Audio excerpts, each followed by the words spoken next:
Laki-laki menggendong anaknya, membayar biaya obat istrinya. Setelah uang itu diterima dokter, memberitahu si pria, kamu boleh pergi mengambil mayat istrimu. Pria itu tercengang. Dokter berkata istrimu semalam sudah meninggal. Mendengar ini, kesedihan dari sang pria muncul. Dia dan anaknya semalaman itu di rumah sakit. Kenapa tidak ada orang yang memberitahunya berita ini? Pagi hari membiarkan aku pergi mengambil uang. Pulang langsung ngantri untuk membayar. Sudah berapa kali ketemu? Kenapa tidak ada yang memberitahuku tentang istriku yang sudah meninggal? Anakku juga tidak sempat menemui mamanya untuk terakhir kalinya. Pria itu menangis dan meminta pertanggungjawaban. Dokter pun hanya bisa menjawab dengan dingin. Kalau tidak seperti itu, kamu hari ini mana mungkin akan datang dengan turut untuk membayar uang. Ini adalah rumah sakit yang jahat, mau penyakitnya parah atau tidak. Bahkan jika itu keseleo yang tidak penting, dokter akan mengaturkan hal yang seharusnya tidak perlu diperiksa. Hanya ingin pasien untuk membayar lebih. Bahkan dengan mengatakan bahwa orang mati masih hidup. Hari ini pasien yang sudah meninggal masuk ke rumah sakit. Setelah dokter itu mendiagnosis mati, tidak memberitahu keluarga, malah menyuruh mereka untuk pergi membeli obat. Obat itu dibeli dengan uang. Tetapi obat itu tanpa disentuh dan dikembalikan lagi ke apotek. Dan suster yang masuk ke kamar pasien itu malah ngobrol, seolah-olah ini adalah tempat mereka istirahat. Dan mereka memberitahu keadaan pasien yang darurat ke keluarga, dan harus dioperasi. Biaya operasi sebesar 200.000 pun harus dikeluarkan lagi. Orang-orang berlalu lalang, kelihatan sangat sibuk, tetapi di dalam kamar masih sama saja. Di luar kamar beda lagi. Benar-benar suatu pertunjukan yang bagus ya. Setelah 6 jam, dokter memberitahu keluarga, pasien sudah tidak tertolong lagi dan sudah meninggal. Lalu dia mengeluarkan selembar kertas pemberitahuan kematian, membuktikan pasien itu sebelum diantar ke rumah sakit sudah meninggal.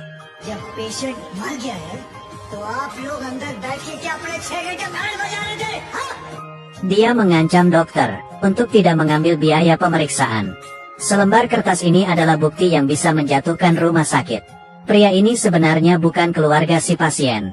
Melakukan pertunjukan ini untuk membantu keluarga mengambil kompensasi, dan ingin membuat orang-orang itu merasakan rasanya penderitaan.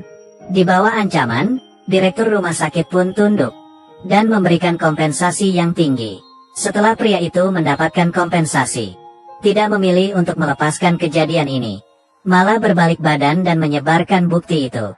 Dalam waktu sekejap pun banyak orang yang datang protes. Mereka membuat jalan di rumah sakit pun tidak bisa dilewati, dan banyak yang menanyainya. Di dalam kerumunan, direktur rumah sakit bunuh diri dengan tembakan. Berita ini pun menyebar dan mengusik ayah si direktur yaitu Patil. Dia ingin balas dendam demi anaknya dan memeriksa CCTV mencari pria itu. Setelah menemukannya, dia kaget dan tidak bisa mempercayainya, karena dia tidak hanya mengenal pria itu, bahkan sudah membunuhnya 5 tahun yang lalu. Pria ini sebenarnya siapa? Nama aslinya adalah Adi, seorang profesor di sebuah universitas. Setelah menikah, dia bersama istrinya pindah ke rumah baru. Setiap hari berlalu dengan mesra. Tapi masa indah itu tidak berlangsung lama. Rumah baru mereka adalah vendor properti yang tidak bermoral. Proyek yang dibangun malah menjadi hancur.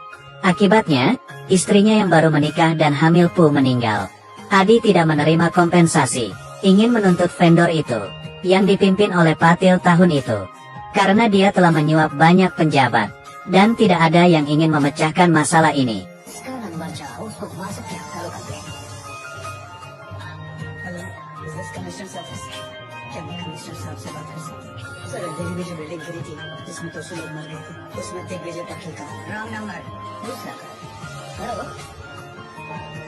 Home secretary sir, Mumbai में जो बिल्डिंग गिरी थी उसमें दिग्विजय पाटिल का हाथ था। मेरे पास सबूत सारे फाइल्स हैं। हर कोई फोन करता है मुझे, अभी के अभी नंबर चेंज करो। Dengan begini, Adi bertekad untuk membalasnya dengan cara yang sama. Dia memukul beberapa orang di tempat hingga terjatuh, dan menghadapi Patil yang hampir jatuh ke bawah. Hatinya pun meluluh. Sekali aja dilepas itu suatu kesalahan. Patil diam-diam memukul dari belakang, dan menyuruh bawahannya menelantarkannya di jalan. Untungnya ada segerombolan mahasiswa kedokteran yang menolongnya. Adi pun semakin membenci Patil dan orang-orangnya. Lalu dia mengubah namanya menjadi Gabar. Lalu mencari rekan-rekan untuk bergabung. Diam-diam mendirikan sebuah kelompok untuk menghukum penjabat yang korup. Setiap kali Gabar bertindak, pasti akan mengirimkan sebuah CD ke pihak polisi dan berkata ke mereka dia akan turun tangan menghadapi siapa. Awalnya tidak ada yang percaya, tapi keesokan harinya, pegawai pajak yang korupsi dibunuh dan digantung di depan alun-alun. Sejauh ini, semua pejabat yang korup merasa terancam. Takut mereka adalah target selanjutnya Gabar. Tidak ragu-ragu untuk mengungkap kesalahannya. Ingin masuk penjara dan minta bantuan.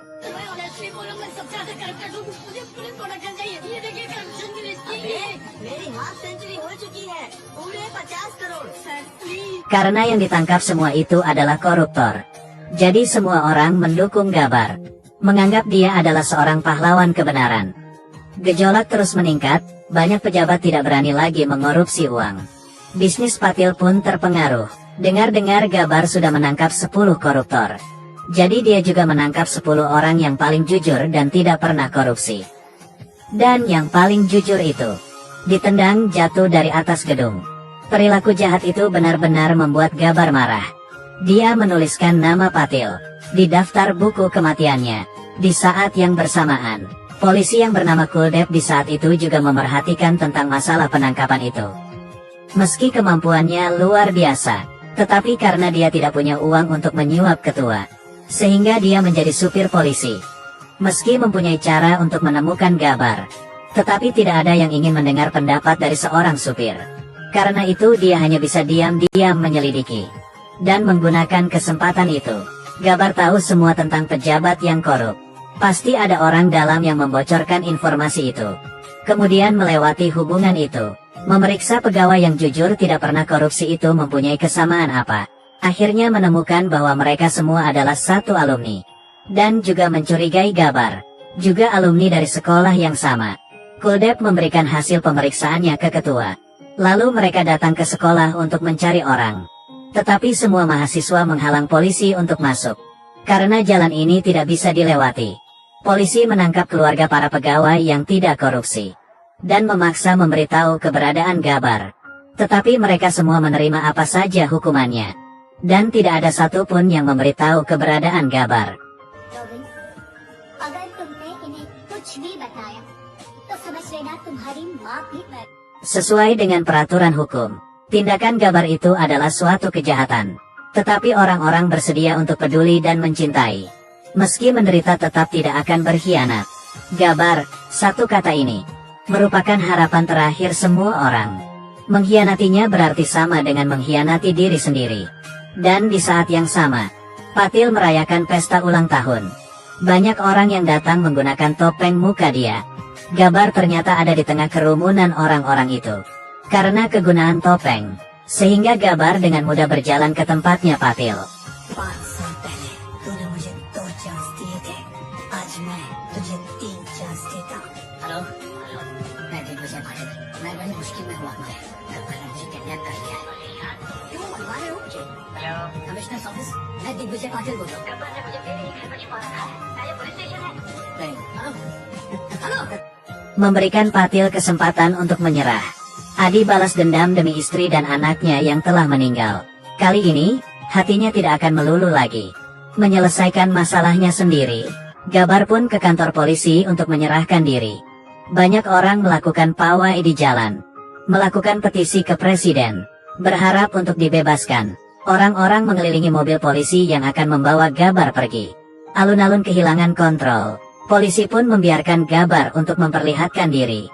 Dia menaiki atas mobil, dan berbicara kepada masyarakat. Apa yang aku lakukan adalah benar tetapi dengan cara yang salah. Apa yang aku lakukan adalah benar tetapi dengan cara yang salah. Jadi aku tetap ada salah. Yang penting dunia masih ada tersisa rasa kebenaran dan keadilan. Satu Gabar terjatuh. Masih ada berjuta-juta ribu Gabar. Terakhir Adi meninggal karena digantung. Negara ini juga sudah mengantarkan kurang dari keadilan lebih besar dari penjahat yang menanggung lebih dari 10 nyawa. Pada kesempatan diadakan di pengadilan, Masyarakat ramai-ramai melakukan petisi deminya. तुम लोग जानते हो हर एक student government officer नहीं बनता, लेकिन हर government officer student जरूर होता है। आज के बाद अगर कोई रिश्वत लेने की सोचेगा तो उसके दिल के अंदर से आवाज आएगी, रिश्वत मत लेना, वरना